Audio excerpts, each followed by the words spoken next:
If anyone has proved that sex sells, it's Tom Ford. That's really what he's built his personal identity around. It's really kind of a mantra of everything he's connected to.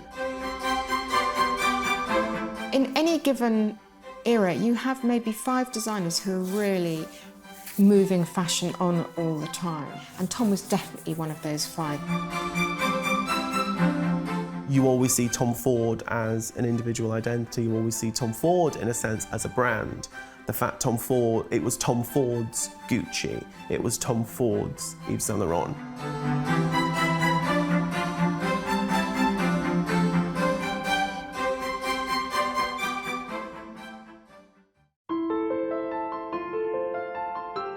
Tom Ford was born in 1961 in Texas, but when he was 7, his parents moved to New Mexico. So, he grew up in that kind of wonderfully colourful world of Santa Fe. I feel like those two sides of America, kind of the flashiness of Texas and certainly the kind of ethnic influences of Santa Fe have really informed his work. Like all designers, he adored his mother, his grandmother. The women were a very big influence on him. He was born in a well-off family. His mother was very sophisticated and his grandmother lived in Santa Fe in New Mexico and dressed in a far more eccentric way. And really it's when Tom Ford was kind of developing his fashion consciousness in his teenage years, it was really the influence of those two women that kind of shaped his aesthetic, and that's really what you can see developing later on in his work. So he enrolled in NYU to study history of art, dropped out of that quite quickly, moved to California to be an actor-stroke model. I think really his acting was pretty much confined to commercials. Apparently at one time he was in about 12 national advertising campaigns, but he'll never say which ones now because he doesn't want to be, to see those images coming up on screen. He said that he didn't, on the one hand he wanted to break with acting because really he was only a commercial actor. He wasn't, a big movie star. And also on the set of a shampoo commercial, a hairdresser was combing his hair and commented that he was starting to lose it. So that led to him turning back to architecture. But when he came back to New York, he was getting an even more important sort of education in those New York years. He'd hit New York as a 17-year-old, and he began going to places like the legendary nightclub Studio 54. He hung out at the Factory, he met Andy Warhol there, and also he said in interviews it was then that he realised he was gay. He went to Paris, where Parsons University, oddly enough, actually had a campus. And while in Paris, he was able to do some internship with Chloe. Working in Paris at Chloe, that was the point when he realised that fashion was what he wanted to do as his career. He leaves Parsons in Paris, gets himself over to New York, and makes his way to Cathy Hardwicke, which is interesting because she's not a famous designer, really, but she's a successful one, and he wants to learn the commercial side. So he rings Cathy Hardwicke every single day. And one day, sort of in desperation to get rid of him, Cathy Hardwicke herself picks up the phone. And such is the force of Tom Ford's personality that within a couple of minutes she's sort of intrigued, and so she says, how quickly can you come and see me for an interview? And he says, well, about 30 seconds, I'm downstairs in the lobby. She asked him what were his 2 favourite European designers, and he said Armani and Chanel. And later on she asked him, why did you say Armani? And he said, because I could see you were wearing something by Giorgio Armani. So no surprises, he got the job. I think it's very interesting that anecdote sort of sums up, and Tom Ford very proudly tells that anecdote, because it sums up on the one hand his obsession and also his determination, which I think have been real kind of defining factors throughout his career in fashion. After leaving Cathy Hardwicke, he goes and works for Perry Ellis as a jeans designer again. Tom Ford does not want to starve in a garret. He wants to make clothes that sell, that women wear. When he's in New York designing, Perry Ellis, he meets his lover, Richard Buckley, who was a menswear fashion journalist. And the way Tom always told it to me was that late 80s in New York was quite a sad time because AIDS had just rampaged through the gay community and a lot of people had died. And he and Rich just wanted to go somewhere where it didn't feel so sad. So they moved to Milan and Tom gets a job with Gucci.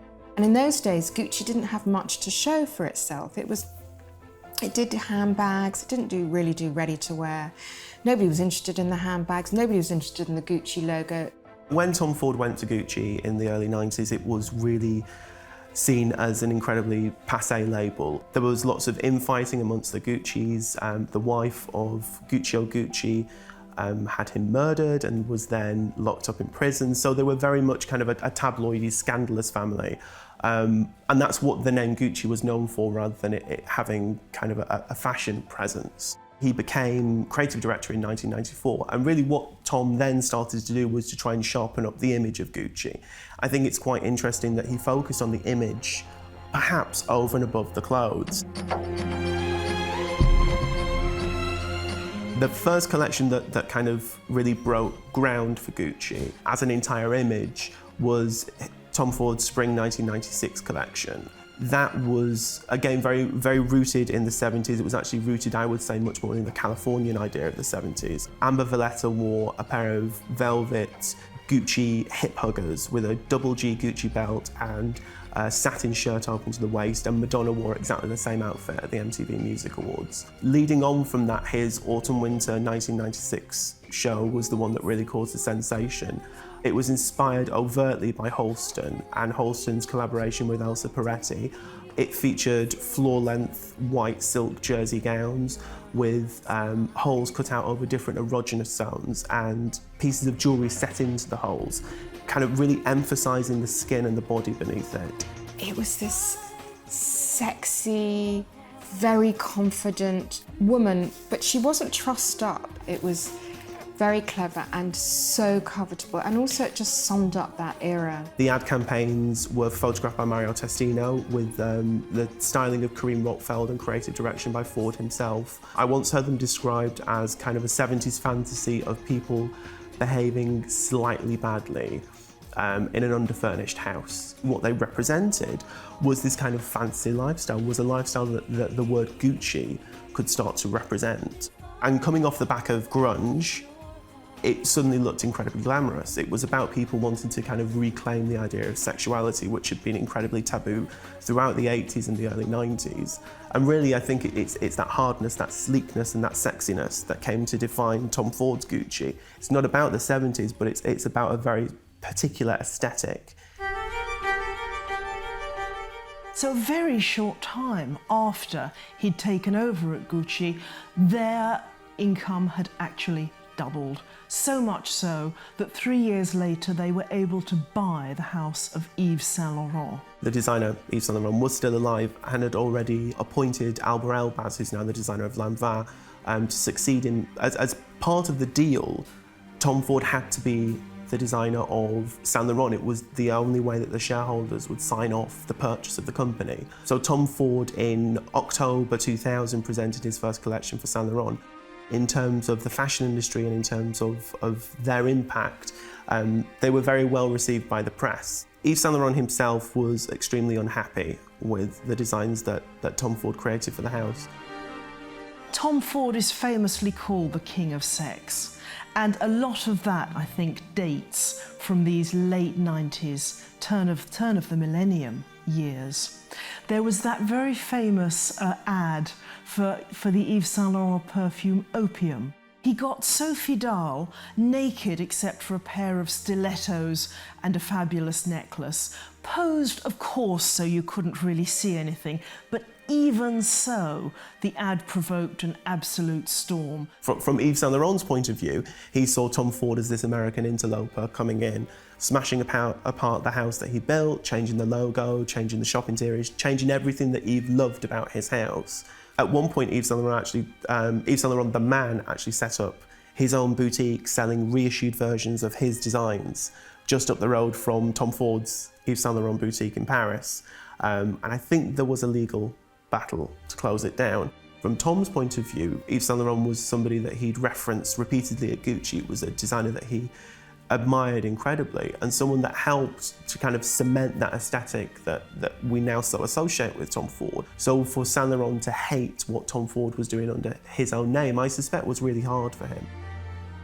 So Tom Ford simultaneously designed Gucci and Yves Saint Laurent men's and women's wear between 2000 and 2004.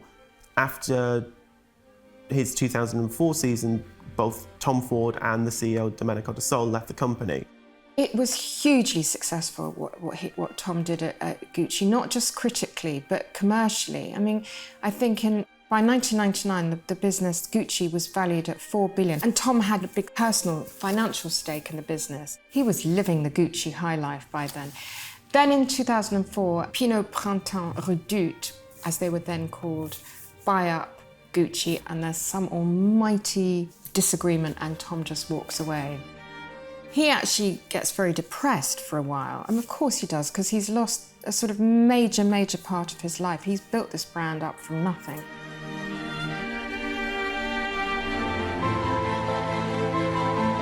In 2005, Tom Ford partnered with Zegna, the Italian menswear manufacturer, to launch a collection in his own name. Zegna are the world's biggest luxury menswear manufacturer, and they are kind of acknowledged as the world's best. He's never presented that collection formally on a catwalk. He presents it in showroom appointments, in static presentations on models, and most recently in a mini show in his London boutique. But the whole idea of that is kind of an intimacy, a real focus on the product. It's really about kind of superlative cut and fit, and it's extraordinarily expensive.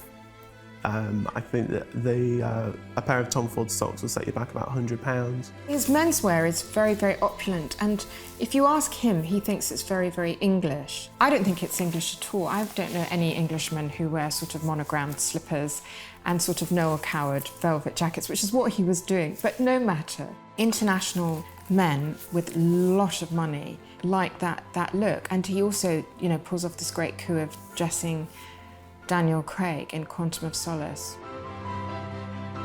In 2006, Ford posed for the cover of Vanity Fair magazine with Keira Knightley and Scarlett Johansson, both naked. I think it was kind of a genius move to do that. For me, it's really notable that, you know, Tom Ford reworked the opium advert for Yves Saint Laurent with Sophie Dahl. It got banned. Tom Ford's just shot the Black Dahlia advert with Cara Delevingne. It's been banned. You know, it's this whole idea of him seeing how far he can push things. Tom Ford always said he didn't want to have his name on anything. He didn't want to have his own label, because he didn't want to, when he was old, to be driving past a house and actually echoing the sentiments of Yves Saint Laurent. He didn't want to drive past something with his name written on it, full of clothes that he would never have designed. So from Tom Ford's point of view, it was quite a brave move, personally, to actually put his name on product, to actually create a Tom Ford label. There was also the fact that Ford was really insistent on keeping it independent, which again, I suppose is connected with the experience of having worked in a large group and having that large group be subject to a corporate takeover. Ford would rather use his own money to back his own label, and actually in order to open 2 boutiques, he sold a self-portrait by Andy Warhol, which I think went for about 30 million, and that enabled him to open 2 boutiques. So it's really very much a labour of love and a personal. It's about Tom Ford personally. Everyone was waiting for Tom Ford to make his move back into women's wear, but he said that first he was going to go off in another direction and become a film director. In 2005, he started his own production company, Fade to Black, and of course, the first thing that came out of this new stable was A Single Man, co-written by him from Christopher Isherwood's novel, directed by him and financed by him.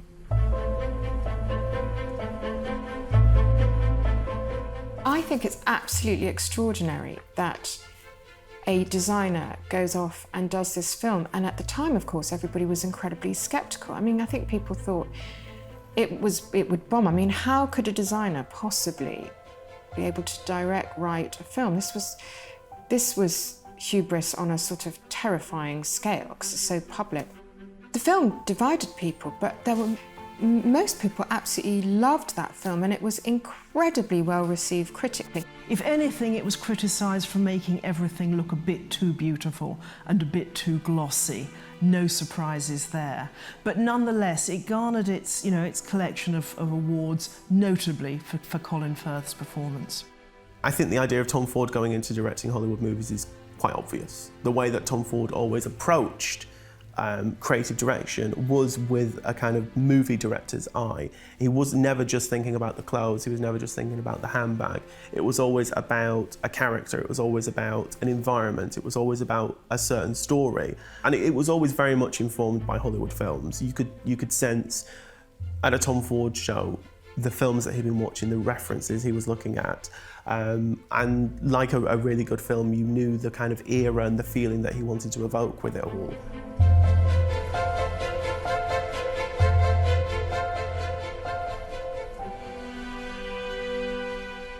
In September 2010, Tom Ford returned to Womenswear and presented a collection as part of Spring 2011 New York Fashion Week. His first show was in a store on Madison. It was very, very small. I mean, I think only sort of maybe 60 fashion editors were there. But in true so Tom stood there with a microphone introducing the clothes, very old school style, which was lovely. And the models were rather wonderful too, because he had everyone from, I think, Beyonce to Julianne Moore to Lauren Hutton. But, really incredible sort of roster of models who were all his friends that he could call on. Julianne Moore, I think, has said that until she turned up, she didn't even realise she was supposed to do an actual runway walk. So it really must have had this amazing, intimate, privileged access only feel to it. And everybody loved that first collection because it sort of looked like clothes that real women could wear, trouser suits. It was very elegant, looked great, madly expensive. Not sure how much of it was even put out there for sale, but no matter, it was his opening calling card, and it was great. And at a point when designers were scrambling to live stream shows, Alexander McQueen live streamed his Plato's Atlantis show, and designers like Dolce & Gabbana and indeed Gucci were pushing the kind of possibilities of internet live streaming further and further. Producing more and more images around their show. The fact that Tom Ford would shut down that, restrict access, he restricted images, he restricted anything going out about the show at all, was a stroke of marketing genius. The whole idea was to upend what everybody else was doing in fashion and doing the exact opposite. And really that was, for Tom Ford, it was the way to launch womenswear in a really crowded, even oversaturated womenswear market, and to really make his mark, really place his stamp on womenswear. Of course, a lot of famous and showbiz personalities have worn Tom Ford clothes. I mean, besides the usual Hollywood and the very sexy, the very wonderful dresses that you might expect, one that particularly interests me is the dress that he made for Michelle Obama to wear to Buckingham Palace, to a state dinner, because, of course, you can't do King of Sex for that one. And he did this rather fat, wonderful, classical dress in sort of ivory cream with these straps over the shoulder. I think the thing with Tom Ford's clothes is they are incredibly expensive and incredibly specific. It's this whole idea of appealing to a very specific type of woman. I remember going to a Tom Ford show and he'd done a sequined evening dress version of the counterfeit Tom Ford football jersey that Jay-Z wears when he performs his song Tom Ford. Tom Ford. But really, I think that for me, that garment, which was shown with velvet high-heeled cowboy boots, it really kind of summarises Tom Ford, because you either loved it or you absolutely loathed it. And the women who are buying these kind of clothes will either absolutely hate it and will never go inside, or would buy it in every colour available. I'll be the late night lady you won't recognise. I'm a chameleon, I'm disguise. I think with menswear, it's a wider appeal. It's based in suiting, it's based in classics, it's based in making something incredibly well, whereas the women's has a certain fashion impact. It's interesting to think about him in the context of labels like Chanel and Dior, because Tom Ford has said that he wants to be like Chanel and like Dior. He wants Tom Ford to go on and be that kind of thing. And I think he's achieving it. I think that this whole idea of creating an instantly identifiable identity for Tom Ford, which can span across menswear, womenswear, accessories, eyewear, makeup, cosmetics. He's done it all. He's done it in a decade. He's established what it took Dior 50 years to do, and he's done it in 10 years. When you look at that, kind of the accolades that Tom's had really makes sense. He won the CFDA Lifetime Achievement Award in 2014, but then the year after winning the Lifetime Achievement Award, he won the Menswear Designer of the Year. So it's really this whole idea that he can be awarded for a lifetime and then be awarded again on top of that by the same body. I think that's really telling. Oh, Tom Ford's unstoppable, I think. I love that Tom is this presence. I think he's so intelligent and so funny and he's a really positive thing. He makes celebrities look fantastic on the red carpet, and you know what he did with his last show was very clever, because he normally shows in London, but he took it to LA in last February, and all the celebrities loved it. And you know, it was just before the Oscars, and how savvy of him.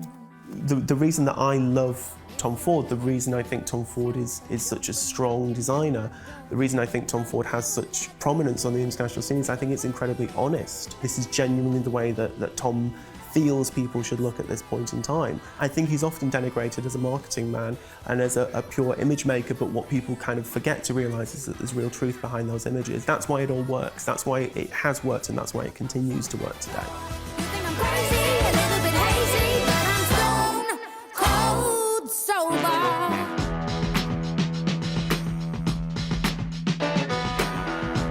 With a late night lady you won't recognize. I'm a chameleon, I'm always in disguise. I read your future, but it's written in the past.